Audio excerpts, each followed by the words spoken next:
Hey guys, this is could have been Tony again. Oh, could have been Tony. I keep messing that up because someone who suggested that name, but it's Tony could have been. It's theme. Tony could have been blah blah blah blah blah blah whatever. Today I'm going to talk about. Oh well, let's look at the background so far. This is part of the backyard. Got this kind of looks like some sort of tree that sheds a lot of white petals. Got a little mini garden in there. Got the highway behind me. I think that's the Merritt Parkway. I'm going to talk about something that is also difficult for me to talk about, but I guess it coincides with the Tony could have been a soldier. I think it was like maybe like 2004, 2005. I was diagnosed with bipolar disorder. I think at the time, I don't think they're doing types anymore in the DSM. The DSM stands for the Diagnostics and Statistics Manual.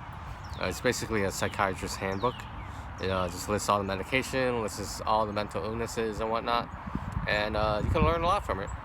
I think they're up to 6 right now. I know when I was diagnosed, they were only at like 4, maybe even 3, but 4 I remember looking up the most about.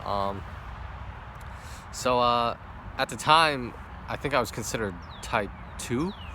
And type 2 bipolar disorder meant you would experience a manic phase more than once, and you experience a depression phase.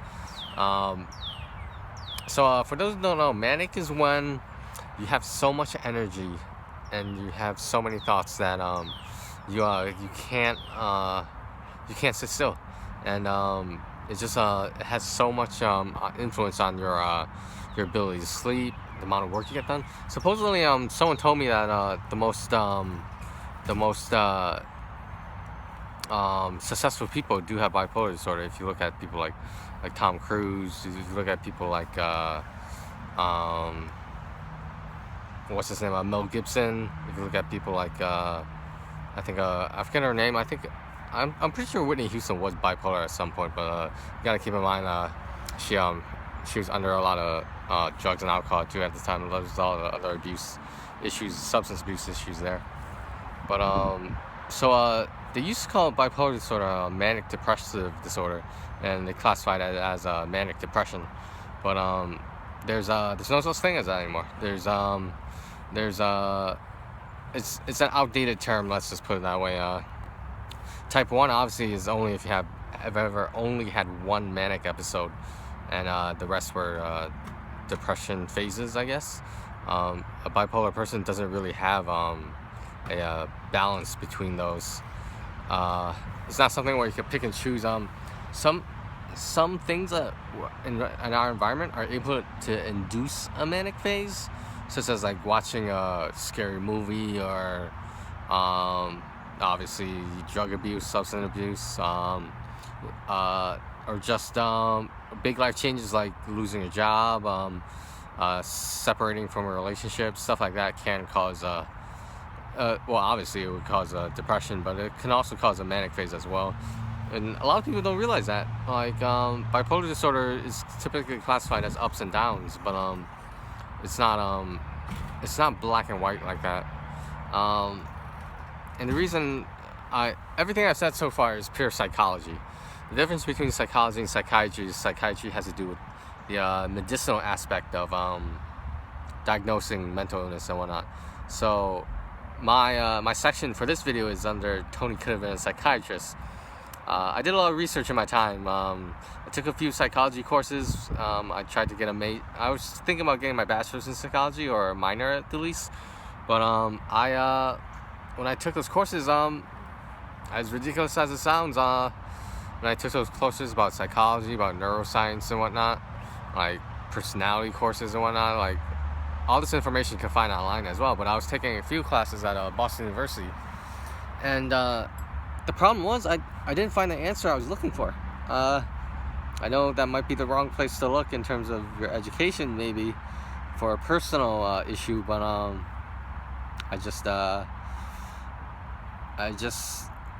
we know so little about the human brain that it's just, obviously there's no cure for any mental illness, there's only treatment. and for the most part, it's all guess, test, and revise. It's trial and error. It's experimenting with placebos. It's doing group therapy. It's doing art therapy. It's doing all these things that don't necessarily correlate with finding more out about the human mind and how it works. So I don't think a lot of people realize that psychiatrists are basically just feeling in the dark sometimes to diagnose these issues people have. And I know for a fact that some people, I'm not going to mention any names, but obviously people I know, people I've heard about as well, don't respond positively to certain medications. I'm sort of lucky because typically I respond very well to certain medications, and I've never really had much of a problem. Like, I'm just gonna throw out some names right now. You guys can look these up if you want. I'll try to remember to put them in the description or the keywords.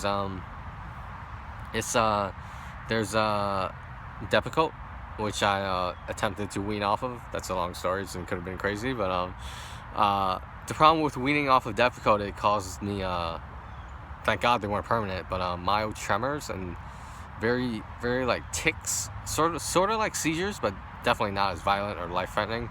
But yeah, suddenly cutting yourself off Depakote is not a good idea because of those side effects. And at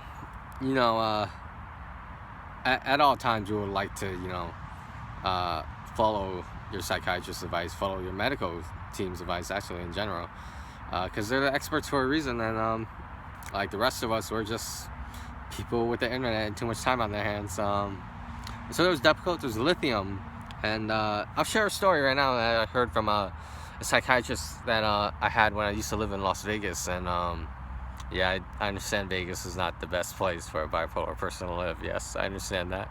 I mean, I'm not saying I learned a lesson. I'm saying I understand why some people think that way, but to each their own. The story about how lithium works and how they figured out that it worked was they were putting certain prisoners in, like, just regular jail, not necessarily a asylum, or if that word is even used anymore, which is not. And they noticed the prisoners with a high salt content in their meals.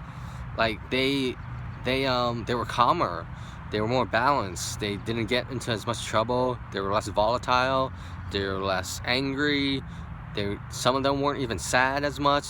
A lot of them like mellowed out because they used to be all hyper. And like that's when people started realizing, hey, maybe salt can be used to treat ups and downs, like extreme emotions going back and forth. And that's how they discovered that lithium, which is a part of the salt family on the periodic table, it's a salt. So people, I assume psychiatrists, started prescribing it, and the results were way better than expected, because basically all you're giving someone is just like more salt intake, and it helps a lot. It helps. If you're truly diagnosed with bipolar disorder and that and all evidence shows that you have it, then lithium is like the go-to drug of choice for that. But then I was on Wellbutrin. It was also a quit smoking aid. I don't know if people realize that.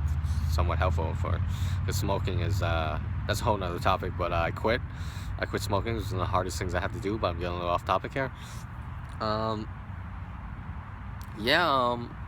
There was lithium, Depakote, Wellbutrin. I've been on lorazepam, perfenazine, Risperdal, and with perfenazine and Risperdal, those are antipsychotics, which does not sound as bad as people think it sounds. But yeah, there's all these stereotypes, and I've addressed these so many times in my books and whatnot. And like, it's just sad that the way the world views mental illness, unfortunately. But what are you gonna do? Like,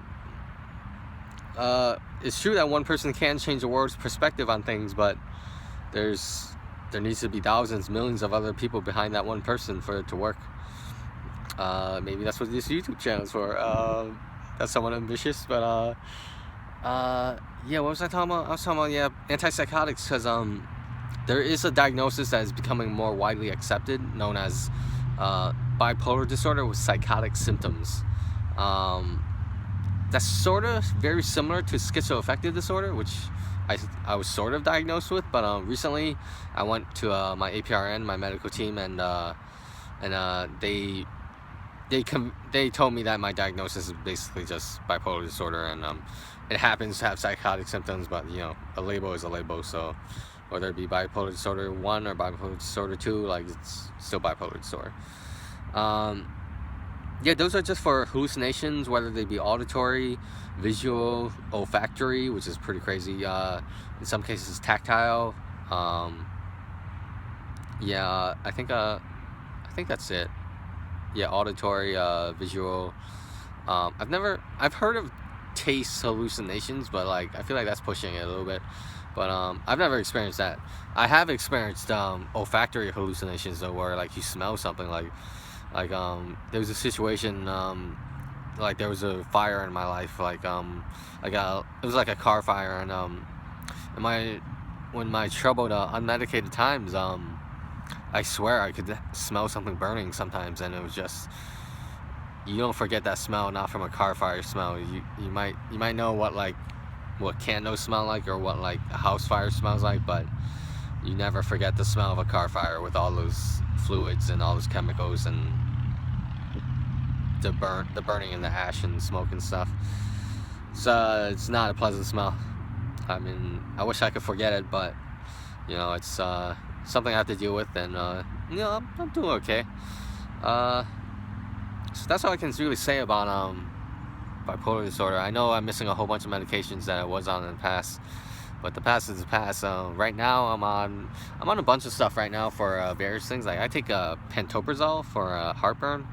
I take levothyroxine, which is as for to monitor my lithium level in my thyroid, because there is such thing as lithium poisoning, but I'm like so far from even being close to lithium poisoning, because this is why bipolar people have to take, assuming they're prescribed lithium, they have to take blood tests every once in a while to check their lithium levels, because too much lithium can kill you, supposedly. I believe it. I know I haven't been to the other side quite yet, but I know that that's definitely one of a psychiatrist's concern when dealing with a patient with bipolar disorder.